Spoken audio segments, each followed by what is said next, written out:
大家好，欢迎大家来到智财小站，我是老岳。今天讲 AARCORP 纽约交易所代码 AIR。这家公司不造飞机，它做的是飞机造出来以后，这段生意一头从原厂那里拿到零件分销权，把新零件卖给航空公司，也买卖和出租拆下来还能用的二手航材。另一头自己开着机库和维修厂，替航空公司和美国政府修飞机、修部件。同时卖一套给维修和采购用的软件，给他付钱的是航空公司、别的维修企业、原厂和政府机构，他赚的是零件的进销差价、维修的工时费，还有软件和合同服务的收入。我今天讲它，是因为8月17日美股收盘之后，系统的趋势筛选把 AIR 排到了第一，当天它收在153.71美元，涨了 5.82%。离52周最高价只差 0.2%。 排第一之后 AAR 的经营数据决定它值不值得继续往下研究。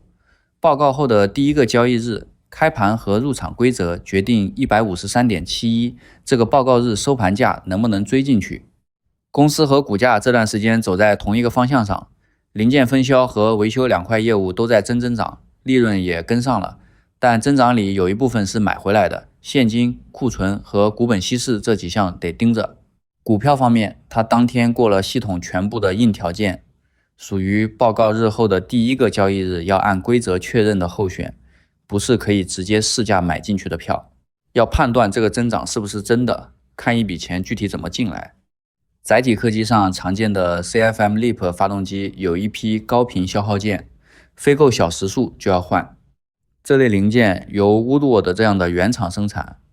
AAR 和他们签了多年的分销协议，负责把这些零件卖给航空公司和别的维修企业。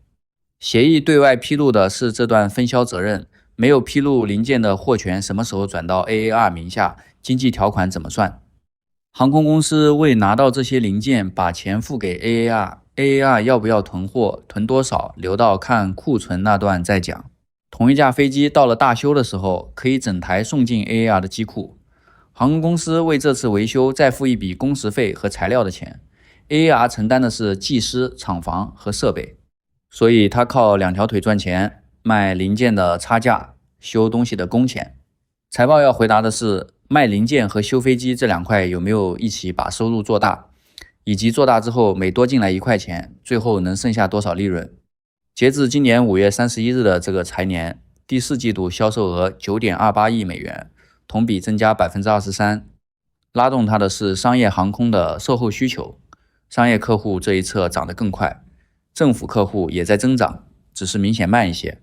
销售涨了 23%， 同一个季度的调整后，每股收益增加 32%， 利润跟着规模一起上来了。不过调整后 EBITDA 利润率几乎没动，多赚的钱主要来自盘子变大，每1块钱收入里能留下的部分并没有明显变厚。这个变大的盘子是自己长出来的还是买回来的？公司给了一个数，第4季度调整后销售额的有机增长是 13%， 把收购带进来的收入扣掉，原有的生意还在以2位数往上走。零件供应和维修工程与软件这两块业务，季度收入的增速都超过30%，其中至少零件供应这一块明确有收购带来的增量，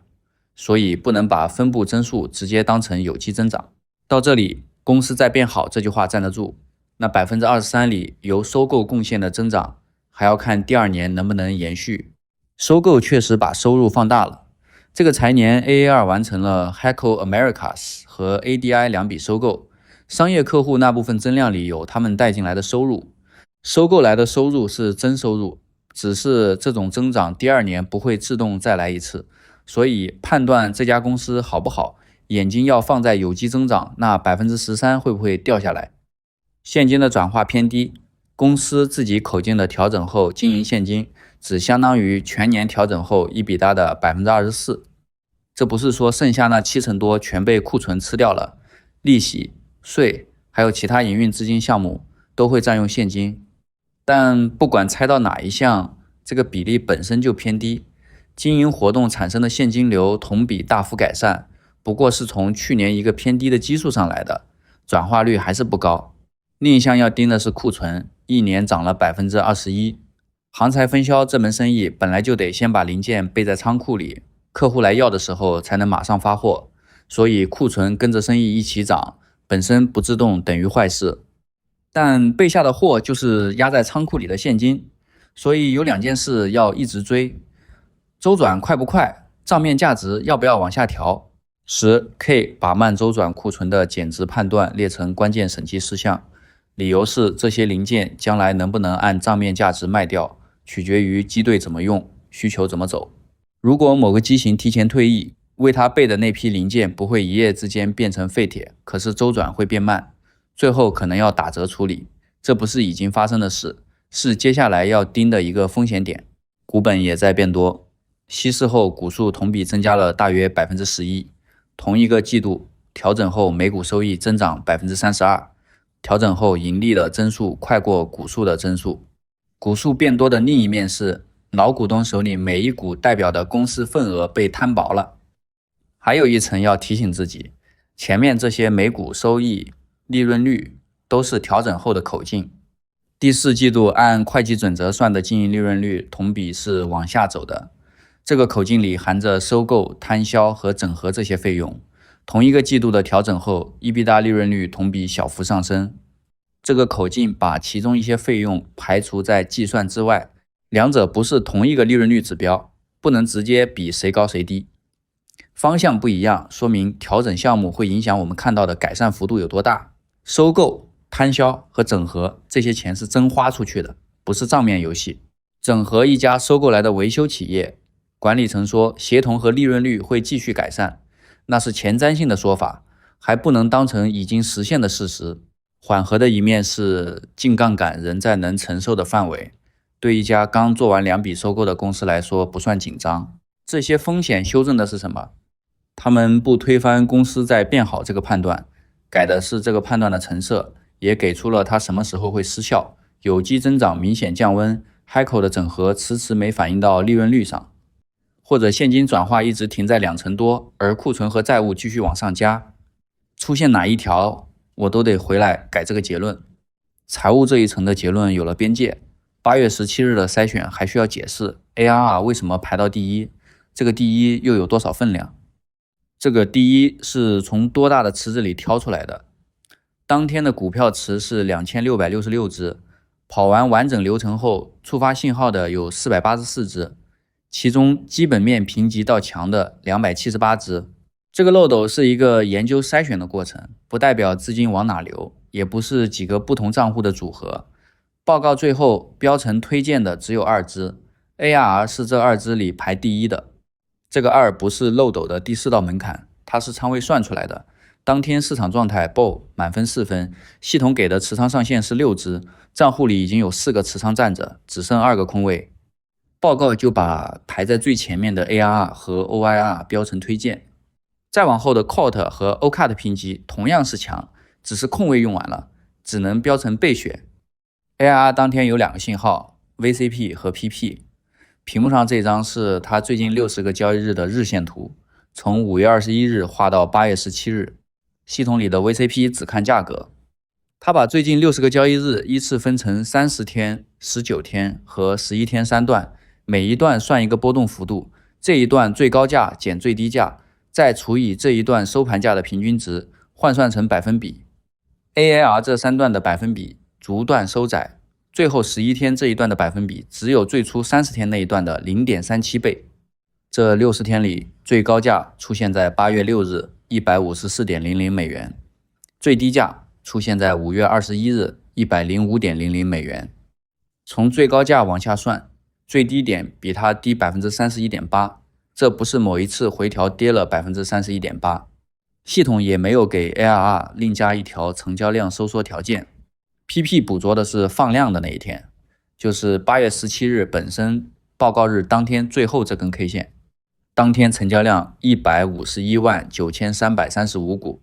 系统拿它去比前10个交易日里下跌的那几天中成交量最大的一天，也就是8月5日的450800股，两者相除约等于 3.37 倍。8月14日那天成交量只有250100股，量能是在报告日这天一次性放出来的，不是提前一天。VCP 说明价格波动范围在收窄 ，PP 说明8月17日出现了明显放量。系统只要求至少一个信号过门槛 ，AR 这次同时带着2个信号进入候选池。不过这个第一不是 VCP 和 PP 单独决定的，真正排名靠的是系统给每只股票算的综合分。AIR 是320.6分，第二名 OIR 是320.1分，只领先0.5分，差距很小。这个综合分里，航空防务行业集群给 AIR 加了1.0分，原因是当天触发信号的票里航空防务类集中出现，系统对这种集群会加分。第二名 OII 也拿到了同样的1.0分，两只股票在这一项上打平，所以这1.0分解释不了 AIR 领先的那0.5分。这1.0分只是筛选模型的输入项，不能解释成资金正在流入这个行业。排第一还得过硬条件那一关，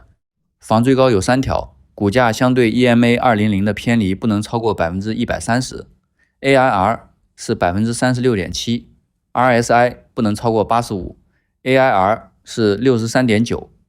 相对 EMA 10的偏离不能超过 15%，AIR 收在 153.71%，EMA 10是 145.81%，高出 5.4%。当天涨了 5.82%， 还能过这一关，是因为它前面那段横着走，均线跟得紧。往下 EMA 20是 142.80，EMA 50是 135.79，EMA 200是 112.44， 从上到下依次排开，趋势结构是完整的。财报窗口也查过，下一次财报预计在9月22日，不在财报前5个交易日的黑名单里。市场环境是当天市场状态波满分4分，前面说的持仓上限6只和只剩2个空位就是从这个状态来的。顶部观察名单那5个指标当天1个都没触发，这些条件都过了，得到的仍然是一个候选，不是一张下单清单。候选这个状态留下2个还没有答案的问题，这家公司未来6到12个月值不值得看好，以及 153.71 这个报告日收盘价在报告后的第一个交易日能不能入场。公司经营上未来6到12个月我偏看好，依据是有机增长有 13%， 零件分销和维修2块同时在扩张，利润跟着规模一起涨，净杠杆仍在能承受的范围里。失效条件前面说过，有机增长降温，Hyco 整合没能改善利润率，现金转化继续偏低，而库存和债务往上走。这个结论落在公司经营这一层，他管不到 153.71 这个报告日收盘价在报告后的第一个交易日能不能追。股票入场上8月17日这个报告日，他通过了系统的筛选硬条件，但那天已经涨了 5.82%， 收盘离52周高点只剩 0.2%。 通过筛选不等于这个收盘价在下一个交易日就能追进去。报告日后的第一个交易日怎么处理？我用 ATR 来量。AIR 的 ATR 14是 6.28 美元，是它最近平均一天正常上下晃动的幅度。拿它来判断下一交易日开盘跳空算不算异常。跳空不到一个 ATR， 也就是开盘价和前一天收盘价的差在 6.28 美元以内，算正常波动，但不是看到这个就直接买，还是要按流程走完整个入场确认，量和形态都得对上。跳空超过2个 ATR， 无论往哪个方向都是当天不买。往上算比 153.71 高出 12.6 美元以上，等于开盘就把报告里那条止损的整个宽度走完了。153.71 到 141.16 这段距离本身就是2个 ATR， 这时候如果还沿用 141.16 这条旧止损，从新的开盘价往下量至少是4个 ATR， 要承担的风险不是报告里那笔了，所以当天不买，往下算比 153.71 低出 12.6 美元以上，说明隔夜出了什么在动摇这个形态，跳过当天放到下一天再看。跳空在1到2个 ATR 之间要看方向，往上跳说明买盘比预期更急，可以继续按当天的开盘价评估，但止损和仓位都要按新的开盘价重新算，不能沿用报告里基于 153.71 算出来的数字。往下跳说明开盘就有人在卖，这时候不看开盘价，看盘中能不能修复。如果价格从低点拉回来，收盘落在当天最高价和最低价这个区间的上半部，说明低开之后接盘的人更多，才考虑进，拉不回来或者收在区间下半部就放弃这一次。两个 ATR 这条界限来自初始止损规则，报告里给的止损本来就是拿入场价往下放两个 ATR，141.16 这个数就是 153.71 减掉两个 ATR 算出来的。开盘价一旦偏离原来的入场价太多，这条止损线就跟原来的价格对不上了，必须重算，风险按总资金的固定比例算，报告里给的股数只是按一个示例账户推的，不是给谁的下单指令。另外说明一下，频道在报告日没有持有 AIR， 这期是系统研究，不是已经做过的交易。AAR 的经营确实在变好，这个判断有数字撑着。153.71 这个报告日收盘价能不能追，交给报告后第一个交易日的开盘和规则去回答，不是看到经营变好就直接下单。以上是个人观点，不构成投资建议。